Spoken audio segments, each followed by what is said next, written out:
Bedtime Stories. Many Shots Fired by Daniel Burnett. Allie lined up her sights, took aim, and fired. The first headshot of the day was taken. The first student had been accurately ticked off her list. She had been looking forward to this for a long time. Months of planning and months of seeing how much more of them she could take. High school was about to become national news. She paused to calibrate her movements, carefully picking each step to take and patiently look for whom to shoot next. Allie's hands were trembling with excitement. She would be one of the first female students to do this. I wonder what that pig would think of me now. Allie looped this thought as encouragement. She kept replaying an argument with her father and brother on her way around the corridors. Who'd have thought getting good exam results would spark such controversy? Billy, the bastard brother, repeatedly did better than Allie in all exams, except one, prompting the final straw comment from her father. Maybe Billy had an off day. There's no way you get better numbers than him. Girls have smaller brains. All brains look the same on a wall, and Allie was going to prove it. The problem with boys is they never revise, they never plan. They just go all in, guns blazing. With no remorse, she took aim in her chemistry class and coldly asked each person to smile, shooting those who did it. Allie only took headshots. She felt it connected better and loved the very last expression on a person's face before moving on to somebody else. In the first classroom, exactly 13 headshots were taken. Chemistry would claim most shots of the day. Just like the exam, she scored highest. I wonder what that pig would think of me now. Next, she went to the mathematics classroom and picked off another 4.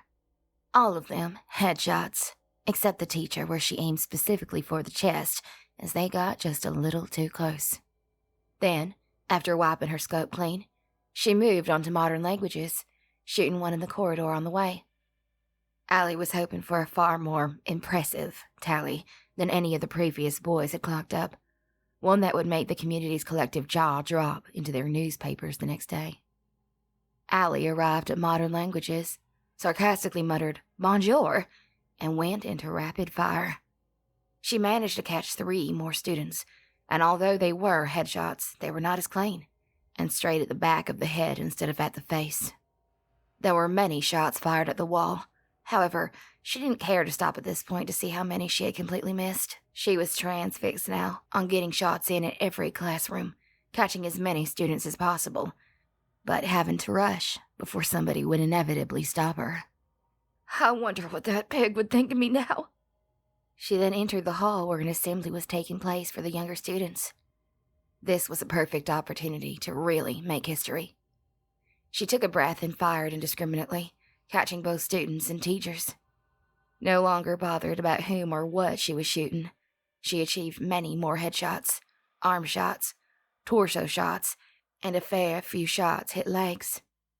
As she slowly walked through the bodies, she knew that at the very least there would be enough terrified people leaving this hall to talk about the damage caused and the absolute chaos that went on in there.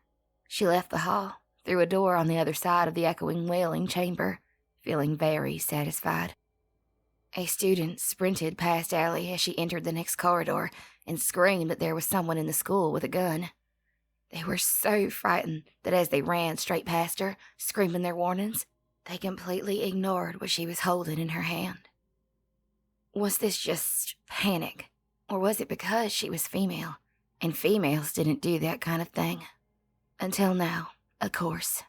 She turned and shot the running teenager in the back of the head, just after he got to the hall to witness the screaming in there. She couldn't believe how easy this was. She didn't feel a thing, and nobody was stopping her. There were even people running at her, making her task just that little bit easier still, all because she was a completely unassuming assassin. She was a she, and that gave her such strength, such power, such anonymity. Allie was starting to notice quite the bloody mess on the floor now. Delayed puddles pulled at her feet. Bits of brain and human blood pudding sticking into the crevices in the underside of her sneakers, making the floor feel like a dance floor at a school disco. She kept walking, reloading, smiling gleefully at the sounds of irritating humans pleading for their lives. I wonder what that pig would think of me now. 2 more students actually stopped her as she strutted and asked her to help move some of the wounded students to safety. What were they thinking? She was trying to make history here. Were they that sexist? That blind? Could they really not see who the threat was here?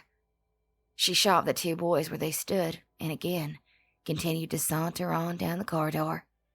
She turned left into the information technology classroom, where around 25 students were all under their desks, completely silent, shaking like the cowards they were, just looking at her as she entered the room.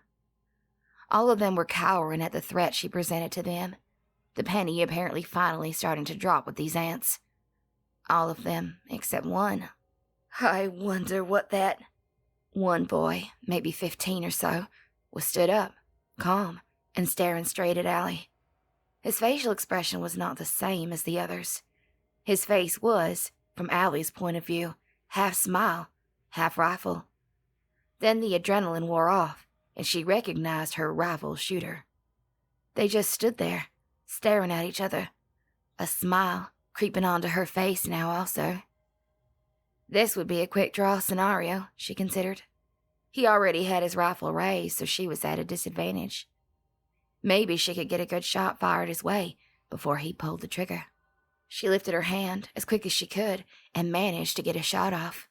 In that instant, the bullet from the boy's rifle passed straight through her eye socket and out through the back of her skull. Allie hit the ground with a heavy thud as her camera skidded across the floor and across a catwalk of blood. It was at this point that armed police then stormed the room and shot the boy dead. Allie left a note that day in her bedroom before heading to school. It explained how she hated school, hated society, and wanted everybody to suffer. She wanted the photographs to be headline news. She was going to commit the worst high school shooting the world had ever seen. Allie did make headline news. She was the girl who famously took photographs of someone else's mass shooting. The shooter's name was Billy, and Allie made the front page by capturing the moment she was killed by her brother, whose game of one-up-manship had finally turned deadly. The last line in her journal read, "Boys never prepare, they never revise, and they never plan. Today I shoot with a camera, tomorrow with a gun."